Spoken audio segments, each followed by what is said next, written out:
Halo teman-teman, pada video kali ini kita akan membahas tentang desain balok pada struktur dengan sistem SRPMK atau sistem rangka pemikul momen khusus. Sistem ini cukup banyak digunakan dalam desain struktur tahan gempa karena gaya gempa yang perlu diperhitungkan lebih kecil. Seperti yang tertulis pada SNI 1726, SRPMK ini memiliki nilai R sama dengan 8 dan CD sama dengan 5,5. Apa maksudnya? Jika kita melihat pada kurva gaya terhadap deformasi struktur, misalkan ini adalah kurva untuk struktur elastik. Jika dia diberi gaya gempa sebesar F1, struktur itu akan berdeformasi sebesar X1. Nah, untuk SRPMK ini, gaya yang dipikul itu lebih kecil, tapi dia harus dapat berdeformasi sebesar X1 dikali 5,5-nya, atau itu adalah nilai CD-nya. Begitu pula dengan sistem-sistem struktur lain, semakin besar gaya gempa yang diperhitungkan, rasio deformasi inelastik terhadap deformasi elastik yang harus bisa dialami oleh struktur tersebut jadi lebih kecil. Hal ini karena gempa datang dalam bentuk energi, dan energi adalah luas daerah di bawah masing-masing kurva ini. Ini semua luasnya sama. Contohnya ini elastik, SRPMB, SRPMM, dan SRPMK yang akan kita desain. Agar struktur dapat mencapai deformasi inelastik yang diharapkan, sebesar 5,5 kali deformasi elastiknya, ada jenis mekanisme keruntuhan yang harus dipenuhi. Misal, ada dua struktur di sini. Yang sebelah kiri ini mengalami mekanisme keruntuhan yang bernama keruntuhan portal atau beam sway. Jadi di sini dia terbentuk sendi-sendi plastis di ujung-ujung balok. Karena sendi plastis terbentuk di balok, maka penyerapan energi gempa semakin besar dan deformasi struktur juga jadi semakin besar. Sedangkan di struktur yang sebelah kanan, sendi plastis bukan terbentuk di balok, melainkan di kolom, sehingga penyerapan energi lebih sedikit dan deformasi inelastik struktur menjadi lebih kecil. Agar mekanisme keruntuhan tersebut dapat tercapai, maka ada konsep desain yang dinamakan sebagai desain kapasitas yang harus kita penuhi.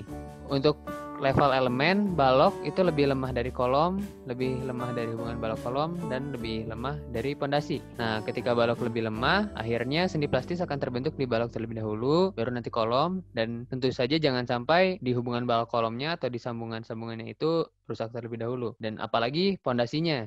Sedangkan di level kekuatan masing-masing elemen ini, misal untuk balok di sini, kapasitas lentur harus lebih lemah daripada kapasitas geser. Untuk memenuhi mekanisme tersebut, maka kita langsung masuk ke desain balok SRPMK-nya. Yang pertama ada syarat gaya dan geometri. Yang pertama, gaya aksial pada balok itu harus lebih kecil dari 10% AGFC prime. Kemudian Ln lebih besar daripada 4D. Jadi ini gambarnya. Kalau yang biasanya kita desain itu L itu panjang balok, sedangkan Ln adalah panjang bentang bersih balok. Sedangkan D ini penampang balok, kalau full tinggi itu H, sedangkan D itu dari serat tekan sampai tulangan tarik terluar. Lalu syarat yang ketiga adalah batas minimum lebar balok itu 0,3H dan 250 mm. Ini sebagai syarat untuk stabilitas balok. Lalu yang keempat, balok tidak boleh lebih besar dari C2 tambah C2 atau 0,75 C1. Nah, itu bisa kita lihat kalau kita gambar secara 3 dimensi di sini. Jadi ini kolom dan baloknya mengarah ke sana, kanan kiri. Nah, untuk C1-nya itu yang searah dengan bentang baloknya, sedangkan yang C2 itu muka yang ditempel oleh balok. Jadi dari syarat ini bisa dilihat bahwa sebenarnya balok itu boleh lebih lebar dari kolom, tapi tentunya untuk kemudahan konstruksi dan nanti untuk perhitungan hubungan balok kolom, sangat disarankan bahwa lebar balok itu lebih kecil daripada lebar kolom. Kemudian yang kedua, syarat tulangan lentur. Nah, untuk tulangan lentur ini AS itu lebih besar dari dua syarat ini. Ini umum untuk semua balok, tidak hanya balok SRPMK. Lalu rasio tulangan lentur itu Rho AS per BD itu lebih kecil dari 2,5% dan 0,75 Rho balance. Nah, ini persamaan untuk Rho balance-nya, dia fungsi dari beta 1, Fc prime, dan Fj. Syarat yang ketiga, kapasitas lentur positif di tumpuan itu harus lebih besar dari 50% kapasitas lentur negatif di tumpuan. Dan kapasitas lentur positif dan negatif lapangan atau ini di sepanjang bentang balok itu harus lebih besar dari 25% kapasitas lentur negatif tumpuan. Kenapa seperti ini? Jadi kita akan coba tinjau diagram momennya. Yang pertama yang ada pasti di balok itu beban gravitasi, dead load SIDL LL. Nah, bentuk diagram momennya seperti ini. Lalu ada beban gempa. Nah, beban gempa ini ada dua. Yang pertama ini misalnya gedung bergerak ke kanan. Ketika gedung bergerak ke kanan, kolom-kolomnya miring ke kanan, tapi baloknya di tumpuannya itu tetap 90 derajat terhadap kolom karena dia asumsinya sambungan jepit. Jadi seperti itu bentuk lendutan baloknya. Nah, dengan bentuk lendutan seperti itu, maka dapatkan diagram momen seperti itu. Nah, tapi gempa itu bolak-balik kanan dan kiri. Jadi ada yang ke kirinya juga. Jadi dia bentuk diagram momennya seperti itu. Oke, dijumlahkan. Ini yang pertama adalah ketika strukturnya bergerak ke kanan dan ditambahkan ketika struktur bergerak ke kiri. Maka syarat nomor 3 tadi ada dan harus dipenuhi. Yang selanjutnya syarat tulangan transversal. Nah, syarat tulangan transversal ini yang paling ketat itu ada di bagian di muka tumpuan. 2 kali tinggi balok di muka tumpuan yang disebut sebagai zona sendi plastis. Nah, di zona sendi plastis ini ada 3 syarat. Yang pertama, sengkang harus tertutup dengan kait 45 derajat dengan panjang 6 dB. Yang kedua, sengkang pertama dipasang kurang atau sama dengan 50 mm dari muka tumpuan. Dan yang ketiga, spasi sengkang itu harus lebih kecil dari 3 nilai. Yang pertama D/4, lalu 6 dB dan 150 mm. Sedangkan di luar zona sendi plastis, itu syaratnya hanya spasi lebih kecil dari D/2.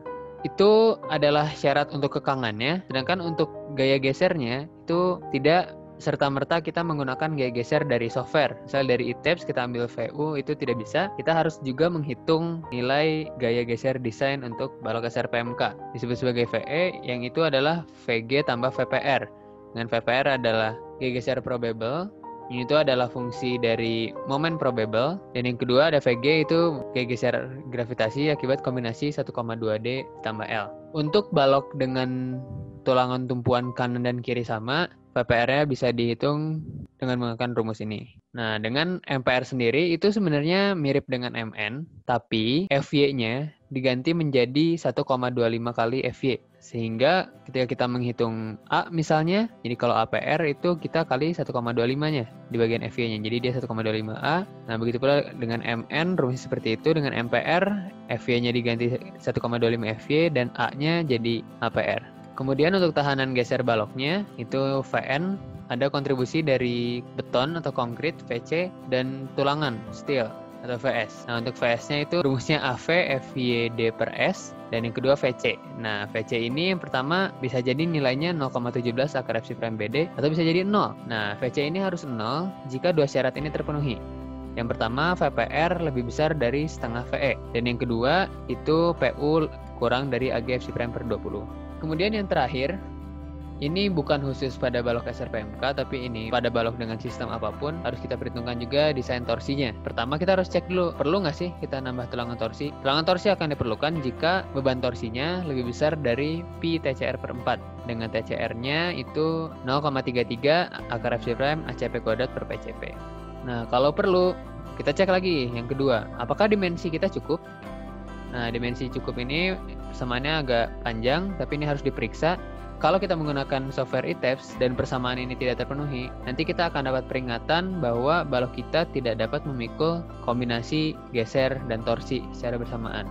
Lalu yang ketiga, tulangan transversal torsi, itu persamaannya di DSNI langsung fungsi dari TU, A0, dan FY. Nah, kemudian tulangan transversal torsi ini harus kita gabungkan dengan kebutuhan tulangan dari geser.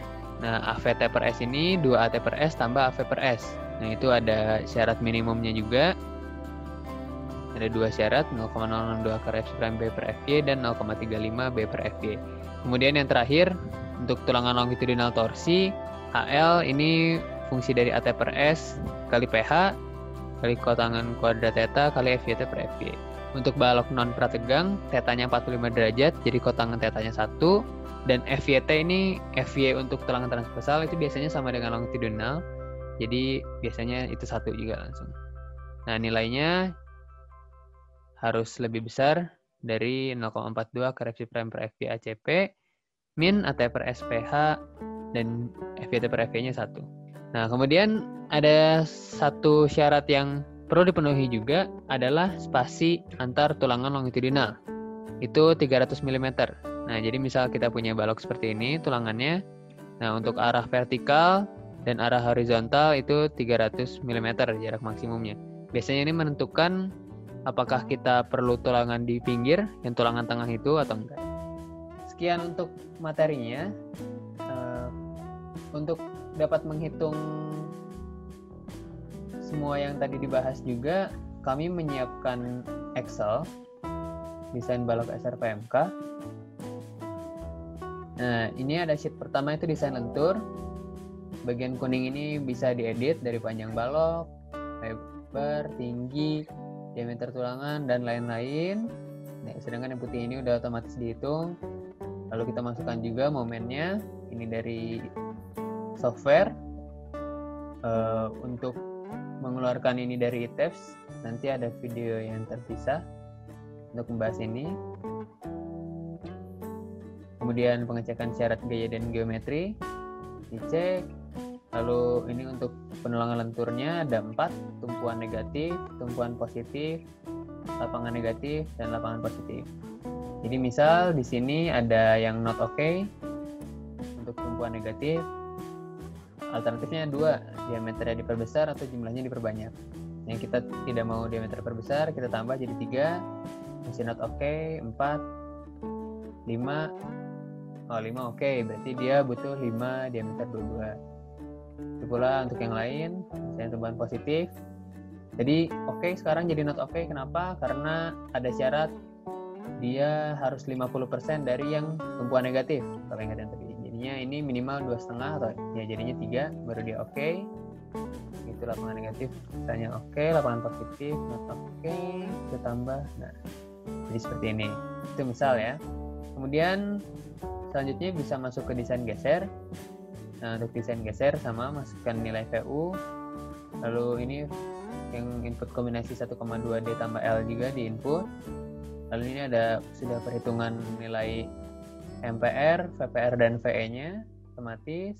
Dan ini diambil dari bagian desain lenturnya. Jadi misalnya APR itu berarti 1,25 dari nilai A yang di sheet desain lentur.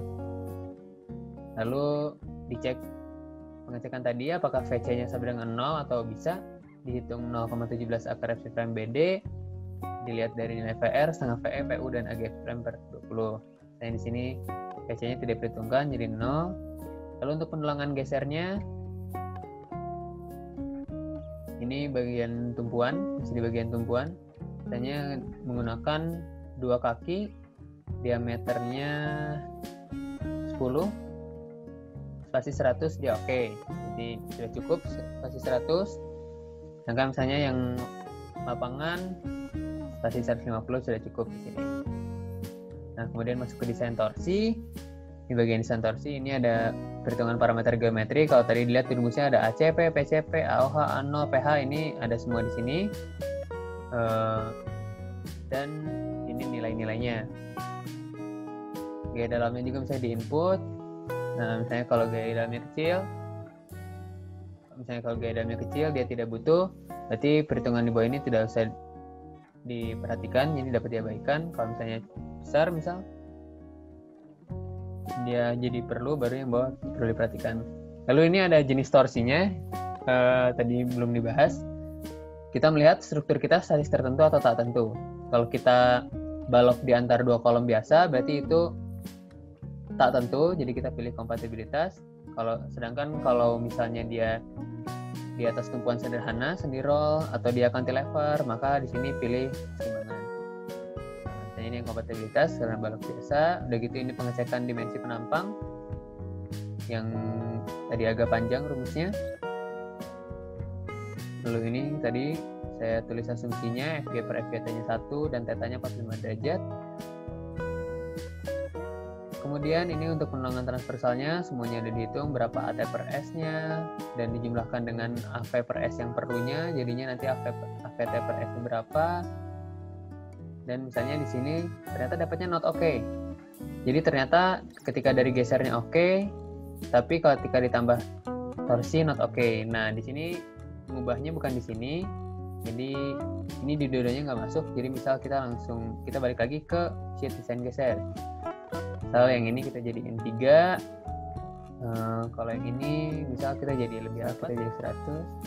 Terus dia jadi oke. Udah.